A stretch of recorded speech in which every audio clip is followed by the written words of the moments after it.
Sandra Bishop once said, "No matter where life takes you, don't forget where you came from." Hello, everyone, and welcome to Nerdy Optometrist, a podcast channel for all things optometry. And this is your host, Ukti Vora.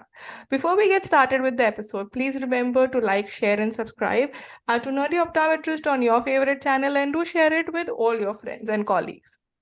Today, I have a very special friend and a colleague that I've known for years now.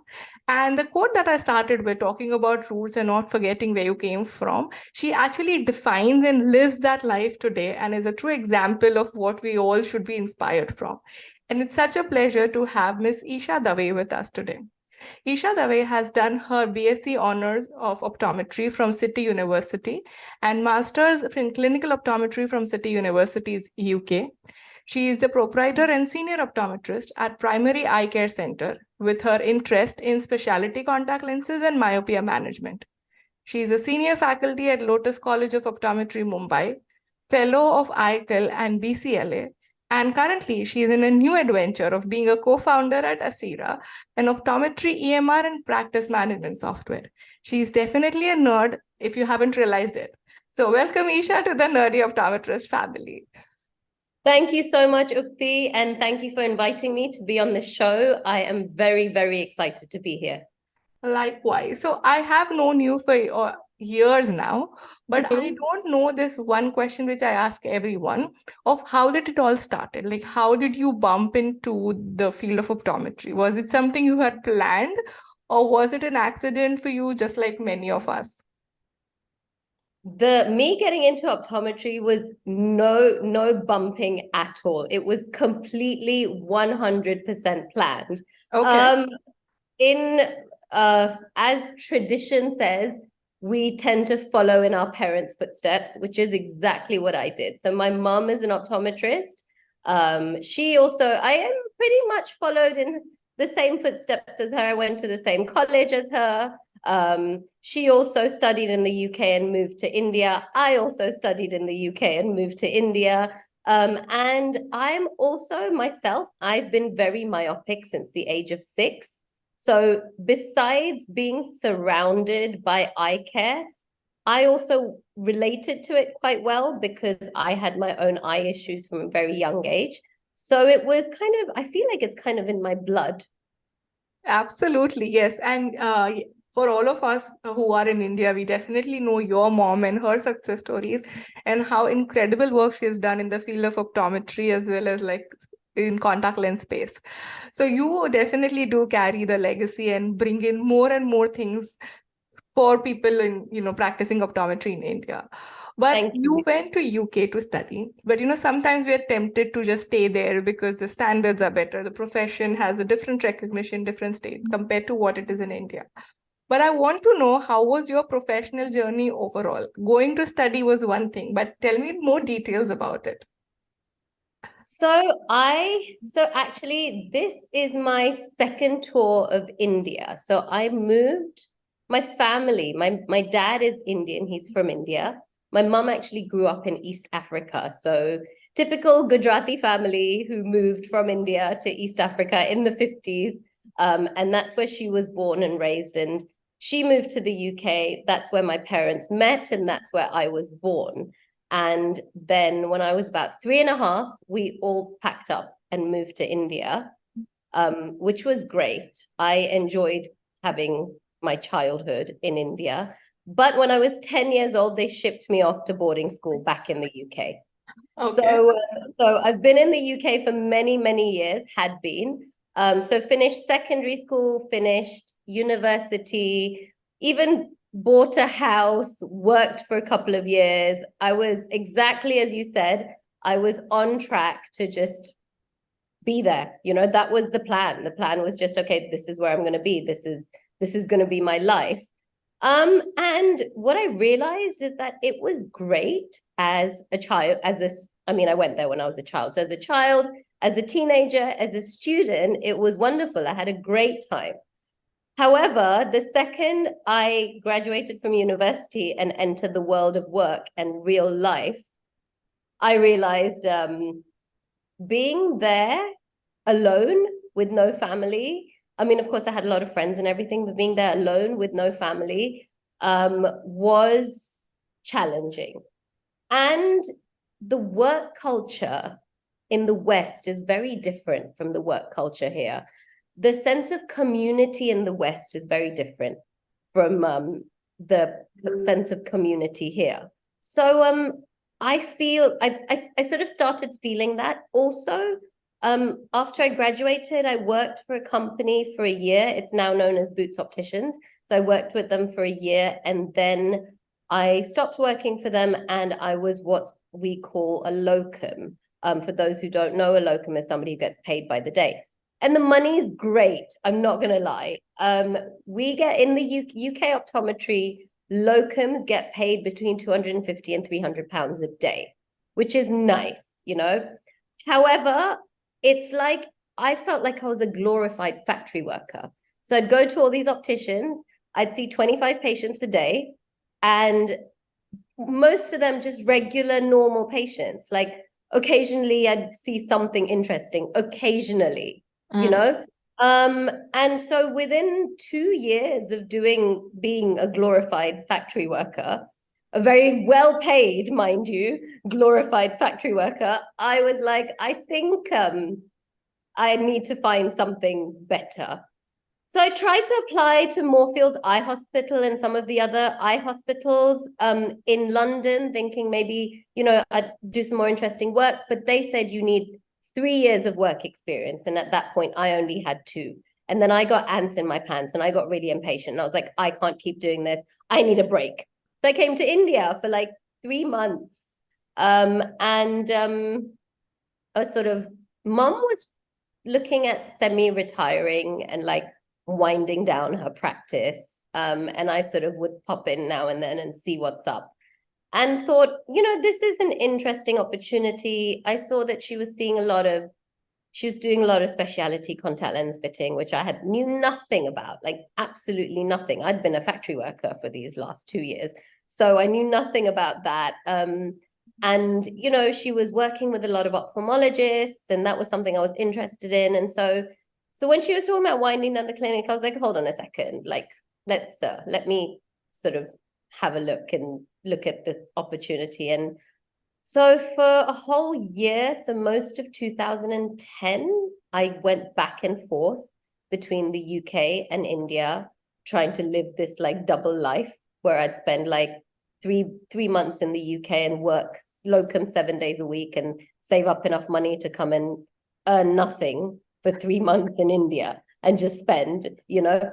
And then I realized that this is not really sustainable. I need to make a decision. So then in September 2010, I decided to just pack up shop and packed up my flat, rented it out, and just moved my whole life to India. So that was, yeah. So it wasn't quite a snap decision. It was a lot of going back and forth and a lot of sort of trying to figure out, you know, what I would like to do. But people say that America is the land of opportunity. I disagree. I think India is the land of opportunity. We have a population of 1.4 billion. We are the most populated country in the world, and we also have the youngest population in the world. So of course, what did I do? I specialized in children because we have lots of them, you know. So so when I did my master's and everything, I focused on contact lenses. Back then, myopia management was still very new back in 2013 when I was doing my master's. Even my master's, I did back and forth. So I didn't go there and stay there. I sort of did it. It took me 5 years to complete it because I kept going back and forth, coming to being in India, then going for a module, sitting an exam, coming back, you know. So it took a while to finish that as well, but that was fine. I was happy to do it because every time I learned something new on one of my master's modules, I'd be able to come back and immediately implement it in my clinic over here. So I think that there are great opportunities in India. We have this huge patient base, massive patient base, and so much opportunity for research, so much opportunity for growth, so much opportunity to experiment, you know, lots and lots of things to do here. And I love India. Like, I like being here. I like the culture. I like the people. I feel safe. and there is that sense of community, which does not exist in the West. People look out for each other. Neighbors look out for each other. Everyone treats everybody like family. It's nice. It's good.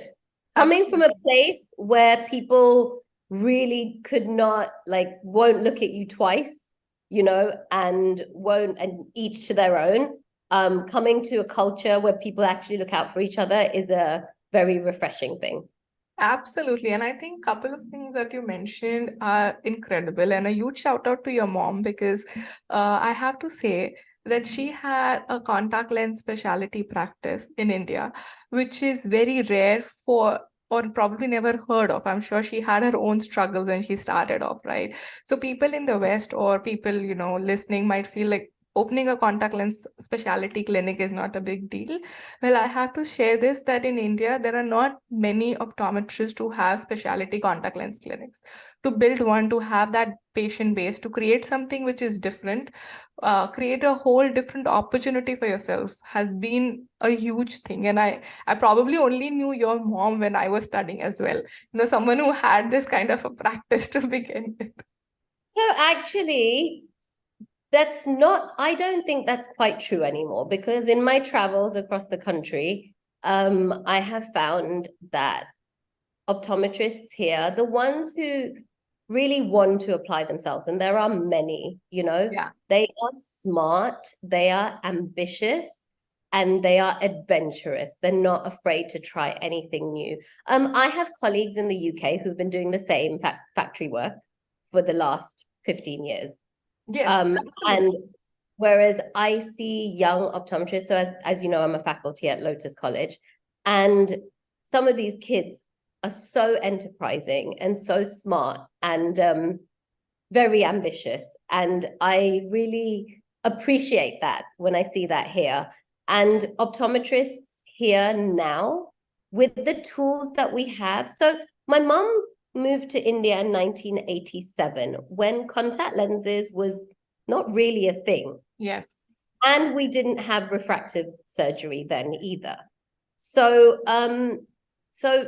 she was smart. She entered at a very good time, and created a market, for people who for something that wasn't there, that wasn't available. And I think that's what we need to do as well as optometrists, is move forward and, sort of not stick to what we know, like West, do something new, be sort of enterprising, be adventurous in what we do in our endeavors. Absolutely. And I see that in a lot of young Indian optometrists. Oh, yes, absolutely. That's what I meant when I said, like, when your mom started it was like a new thing. Now, right, for me, like for the past 10 years, like the students who reach out to me, they are very well aware about the opportunities. They are well learned, they are ready to explore things. So when I talk about, like, when I got into optometry, that was like more than 15 years ago. So that's when I'm like, okay, there are very few people who have created this special niche in optometry, while rest of them would work with academics, hospitals, which is there, but not many people were bold or adventurous enough back then.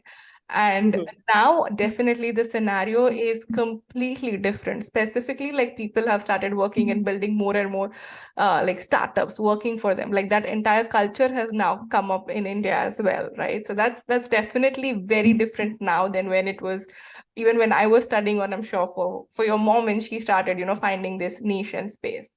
And the other thing you mentioned about, like, the community, I think that's definitely something which I can also vouch for, that I miss at times, that things are very different in terms of work culture. And the third amazing thing you mentioned is about opportunity. Sometimes we really underestimate things that we are easily given. Like, we take them for granted. Like, when I was in India, like, okay, yeah, you know what? There are here. Let me seek for opportunities outside. It's more glamorous. I want to see what's outside. But when you actually step out, you understand the struggles and you realize it's not as green as it sounds. And this, you might not have a struggle to maybe make money, but the struggles are sometimes debatable if you want to really give up on them, right? Yeah, I mean, I think that relatively speaking, we are young, relatively speaking. um, but and so at this is the stage where I can be adventurous and try and make that try and sort of, when it comes to money, like I'm not in a hurry to make so much money right away. I would rather sort of be a little bit adventurous, make enough so that I can sustain my lifestyle and put a little bit away. But I'm not in a hurry I'm not willing to sacrifice the potential that I have as an optometrist, as a clinician, as an academic. I'm not willing to sacrifice that for the sake of 250 pounds a day factory work. Do you know what I mean? So that's I think that was a big reason for me to come to India. Yeah, it was a massive pay cut. I'm not gonna lie, but ultimately, like, I was still here with family, with a support system, which I never had in the UK, and talking about this community thing and the work culture, just one example of something that all those years working in the UK, when I moved to India and when I first started at Lotus, we would all sit together and we would have lunch and everybody would share their food, and that was something that I just wasn't aware of, and everybody would share their food, and like it wasn't like a this is mine, this is mine, this is mine. It was a case of, let's put everything on the table and just help yourself to whatever you want, Yes. and that was something that I had completely, and it changes your perspective as well. So while before I'd carry like maybe a sandwich that only I can eat, I started carrying different things, things that I can share, like things I'd make, like a pasta, or I'd make like something that they wouldn't normally eat every day. Yeah. I'd make like a pasta, or make like a stir fry, something like that, and bring that and be like, okay, guys, let's share. It was something new, and this is like a really nice part of Indian culture. I showed up without lunch sometimes, and people would be like, okay, yeah, you can have some from my tiffin. Yeah. I know this sounds like a small thing and a very normal thing for like an Indian audience, but for Yes. someone who's come from abroad and doesn't know about this culture, it was amazing. It Yes. was a really, really nice part of like moving here and starting to work here. Oh, yes, definitely. And I can relate to you because when I moved from India to United States, I had an incident when I was working in a retail setup in an optical place, and there you get a lunch break and everybody takes turns. So you have to basically eat alone. And it Alone, was difficult for me to finish my lunch because I've never done that all my life. So I had I had a reverse problem, like, okay, I have to just sit alone. Like, what's going on? Yeah. Yeah, exactly. It was nice. Like we all take lunch together and we sit and we have a chat, and we just like, it makes you enjoy coming to work. Like it makes you sort of be like, okay, this is not just a job, Yeah. these guys are like family. I've been at Lotus for almost 12 years now, and the people, and it's part of my sort of being now. Being there and going there 3 times a week is a big part of who I am. Well, who you are has definitely changed over the years, and I think it's the right time to start talking about it. So you already have a practice which you manage and do specialty contact lens and myopia management. You do teach as a faculty at Lotus. So of course you had a plate full of everything that you could achieve, probably 6 days a week. Now you have added on top of it building your own software called Asira. So first of all, you definitely are like giving a different aspiration to people who call themselves nerds, that we feel we're struggling, and you're like, okay, no, not yet. Let's add one more big project to change something and make your life more challenging. So let's talk about Asira a little bit, and then I'll follow up with my questions. How did that happen, and why did you even start? Okay, so basically what happened was, I wanted to, so as you know, my mum's practice that I've taken over now, it's been 1987 is when she started it. So we're talking about close to 40 years, right? It got to this stage, and we were still using paper records. I was still doing the traditional thing and using paper records. And it got to the stage where I was like taking boxes, because we have to keep them for 7 years. So for those people who don't know, especially now that optometry in India has moved since the 21st of March, since the 16th of March, 2021, optometry, I think that's the correct date, optometry has moved from allied health to independent healthcare, okay? So we can now practice as independent practitioners.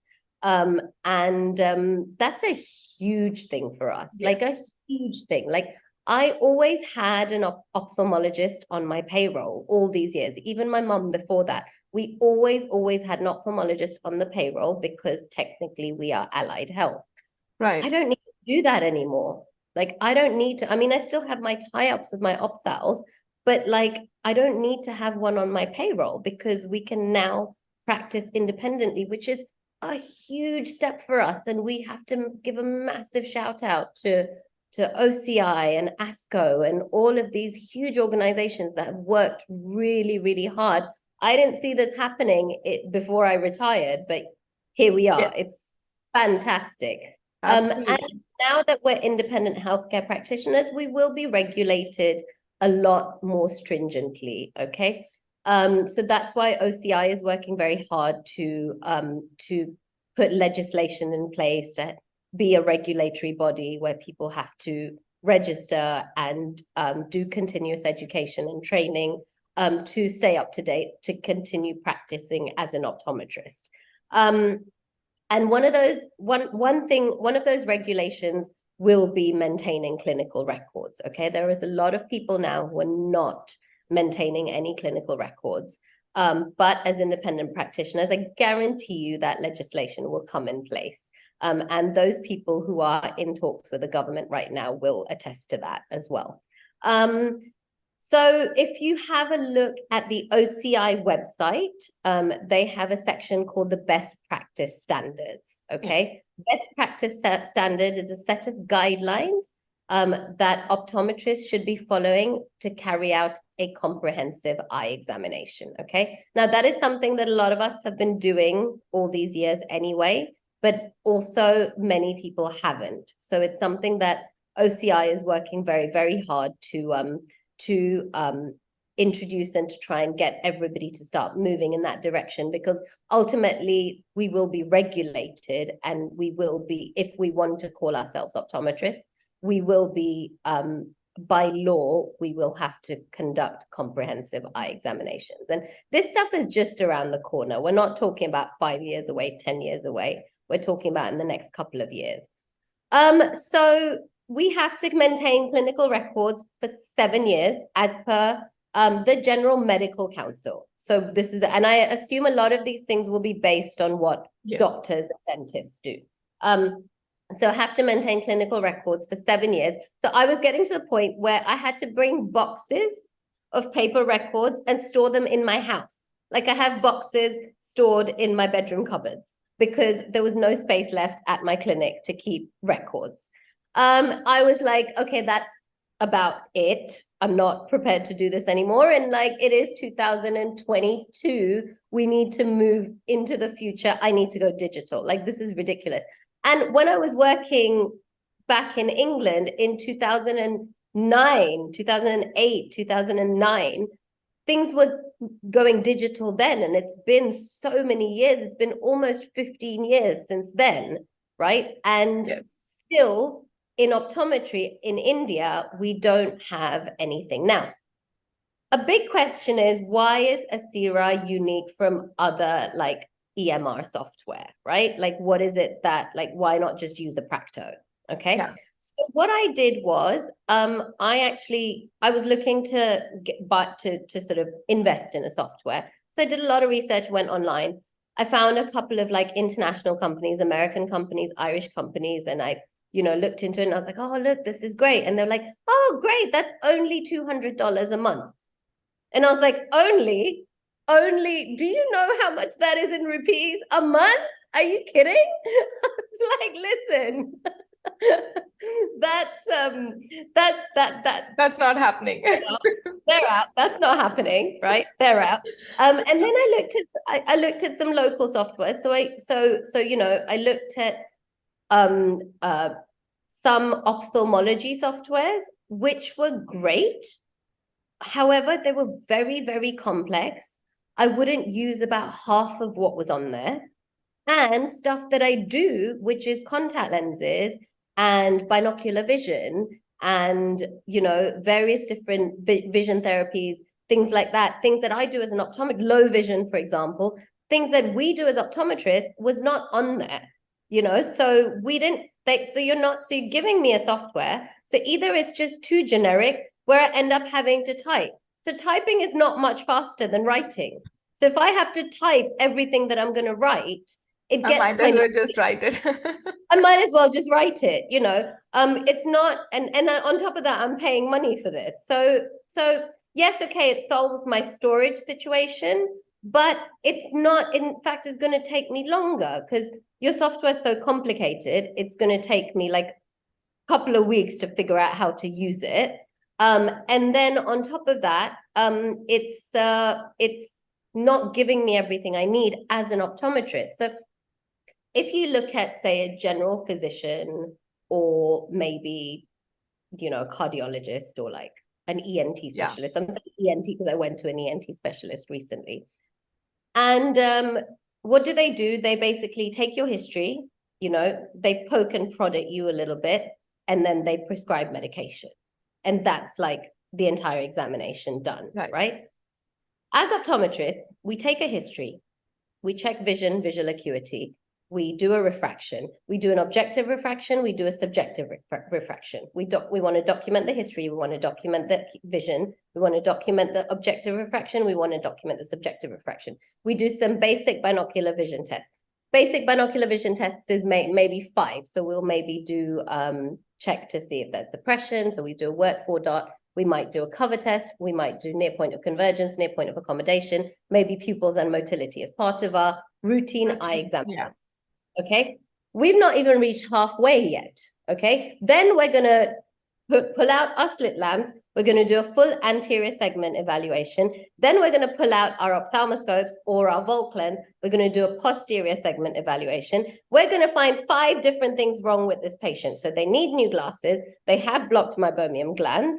And if they're old, they might have a little bit of cataract, right? So there's lots and lots of different things going on with this patient, okay? We take 20 minutes to half an hour to do a thorough eye examination. We have about 20 different tests to do, and then we have to document all of our findings and what we're going to do. And then we may go on and refer. There's a lot of documentation to be done as an optometrist. And, it's not simply ask a history. So I went to my dentist. Let's talk about dentists. I went to my dentist and I said, show me. And she's a friend of mine. So she got me to lie down, said, what's wrong? I told her this hurts. And she was like, okay, she got me to lie down. I opened my mouth and she poked and prodded and she did a few things, right? All very painful, very uncomfortable, not enjoyable at all. But anyway, then as I was leaving, I was like, show me your software. And it was very nice. It was very simple. It was a mouth with all the teeth. And then you click on the tooth and there's a drop down of all the possible treatments that can be done. Yeah. And that's it. And that was it, because essentially, it's the same thing, right? You go to a dentist, they will open your mouth and they will do a bunch of things to 1, 2, 3, 4 teeth, right? Whereas with us, we are doing so many different things that we have to document, so many. So even if we do, you remember the case sheets from Lotus, it's 2 pages of A4 front and back. Yes. And that's just for your low vision examination or your binocular vision examination. Yeah. This is where and if you look at the Orbis case sheet, which is for children, right? Even that, 3 pages, front and back, A4. Right. So much documentation, so much paper, and so much time. That's when I was like, no, this is not going to work. I need something for optometrists. you know. If I have all of these things, sure, ophthalmologists can use it as well. You know, we can, Yes. there's a lot of stuff there's a lot of overlap between the two of us, but there's a lot of things that optometrists do that ophthalmologists don't. Yes. Ophthalmologists obviously do surgery, but optometrists do so many more things. Like when we do a pediatric eye examination, it takes so long. There are so many things that we check. So, and the history taking is also so much more, so much different compared to a normal eye test. So that's why I said I'm going to build something that is specifically for optometrists. And that's where the whole idea of Asira came in, and something that's easy to use, something that's, so my partner, he is an engineer and he's also a designer, okay? A product designer. So he understands a lot about user experience and user interface. Now we've extended our team. We also have a junior developer and we have a consultant senior developer, because we need the senior developer to help us with compliance, because obviously in India at the moment for EMR, it's a bit of a gray area. They're still working on building a regulation. However, there are some regulations. So we are following international regulations for EMR. So that would include HIPAA and HL7. We looked at the Data Protection Act as well in the UK. The Europe has GDPR. So we are following all of these compliances, which is why we need a senior developer to help us with all of that, to make sure everything is legit and above board. So this is where the whole idea of Asira came. And so as research, I did a survey and realized that 50% of, and this is people who filled the survey, 50% are not using any software at all for clinical documentation. And then OCI, we sponsored OCI's 5-city conference, which was really fun. And I got to learn about what's happening in the rest of the country, which was amazing. And I realized that a lot of people are not even keeping clinical records. So it's not just, so you know, I mentioned earlier, my mom entered a market and created a market that didn't really exist. So essentially, this is me trying to, again, walk in my mother's footsteps and do the same thing, where I'm trying to create a market and show people how going digital can really make their life easier. And not just that, but even grow your business, you know. Yes, absolutely.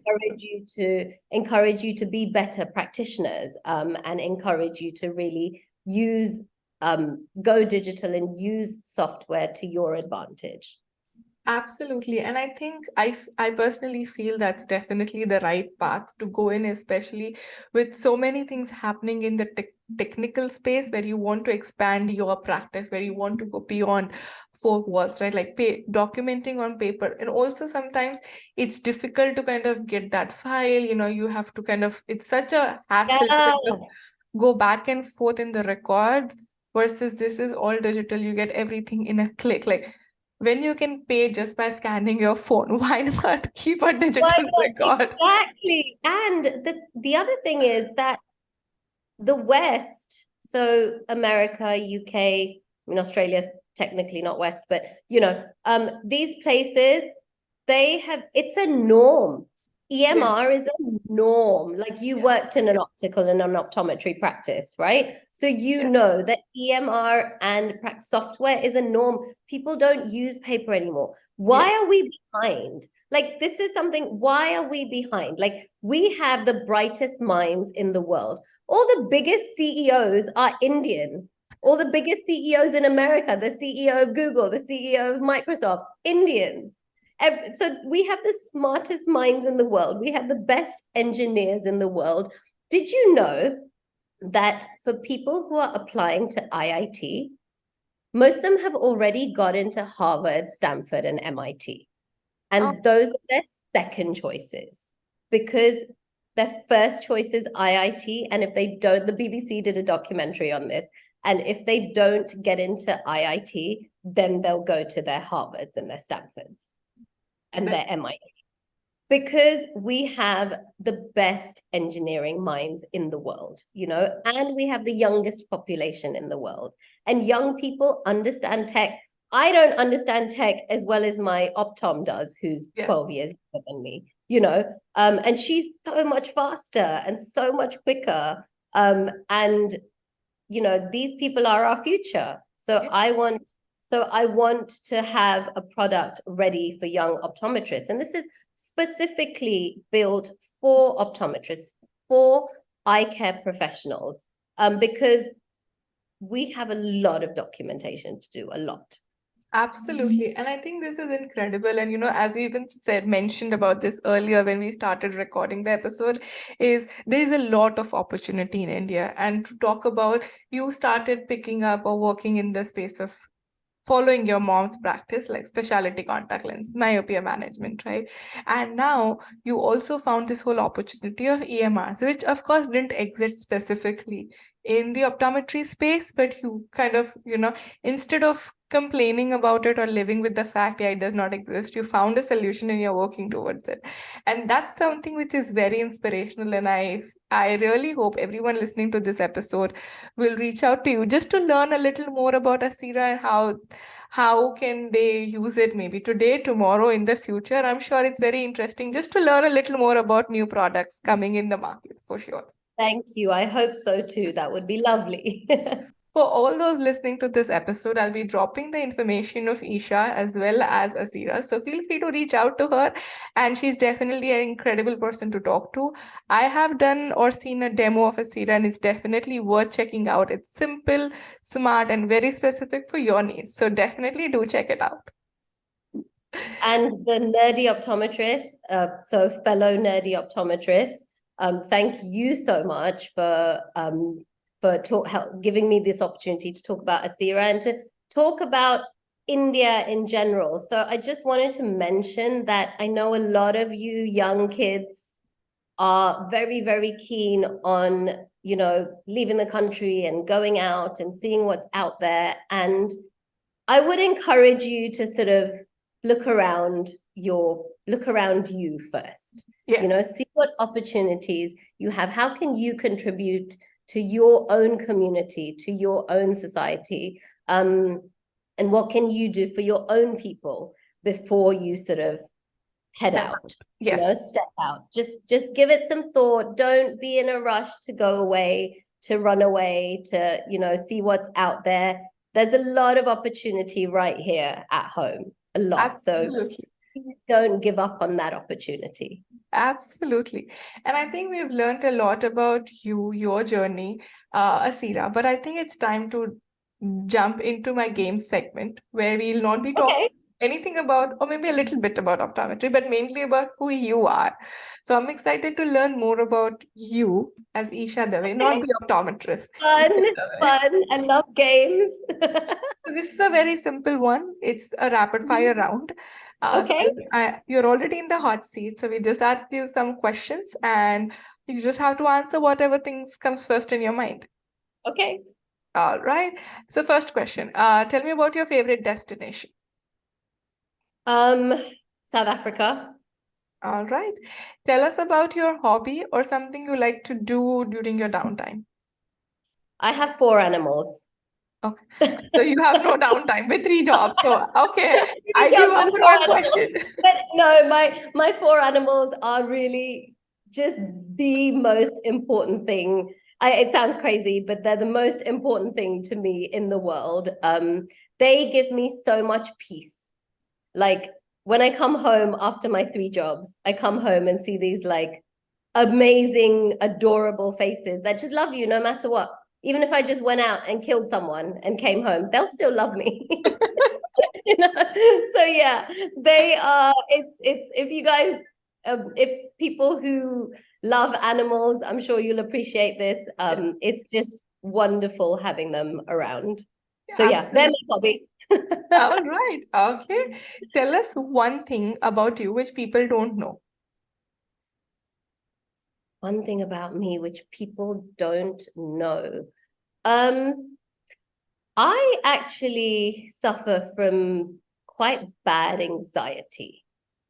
Yes. You look quite sorted to even I mention. know. That's what people with anxiety are very, very good at doing, is compartmentalizing and appearing sorted. But all up in here, it's not always the case.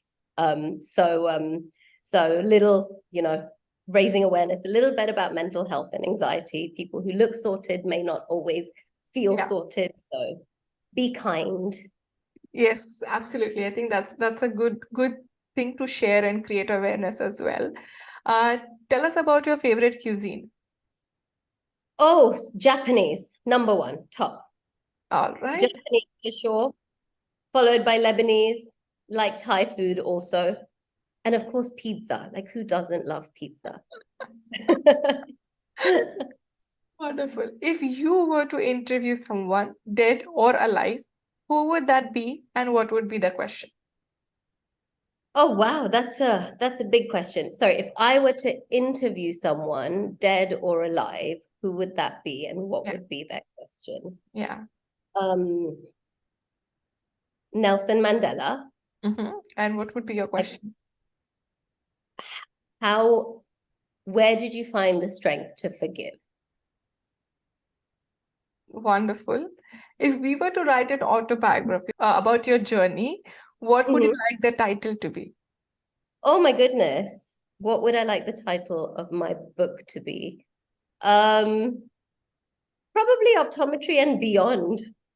Okay. One thing you would like to change about the eye care industry? Where? You choose.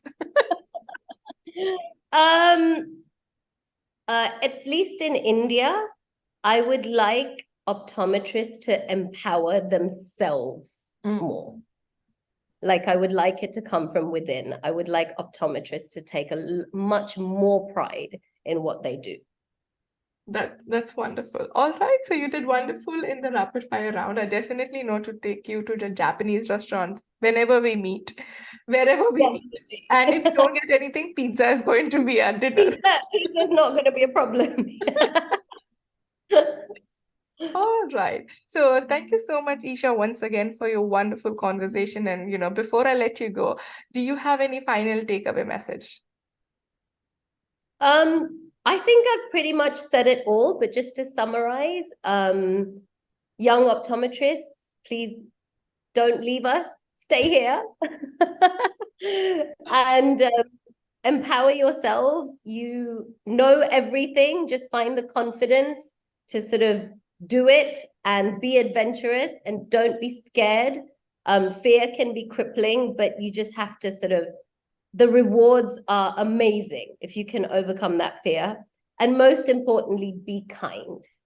Absolutely. And I think this has been such a wonderful episode and learning experience for me as well. I'm sure everyone at least will be able to inspire a couple of young optometrists and make them realize there could be more that they can do here or wherever they are, and explore or do something best for optometry in India. And I'm sure that will help people around the world, because now optometry is becoming global. It's nowhere just India or US, or it's not just country specific. Everything is becoming global.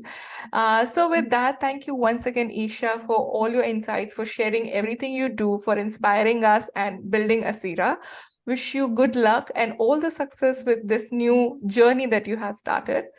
For all those who are listening to this episode, as I mentioned, I'll be dropping the links in the description. Do reach out to me, Isha, reach out to Asira directly on their contact page, and I'm sure you'll be able to learn a lot more. With that, thank you once again, Isha, for your time, and it's a pleasure to have you as part of our nerdy family. Thank you so much, Ukti. This has been amazing. It's been a lot of fun. Thank you for giving me the opportunity to talk about myself, to talk about Asira, and I hope we can do this again sometime soon. Absolutely. We're always looking for, friends to come back and chat a little more. Great.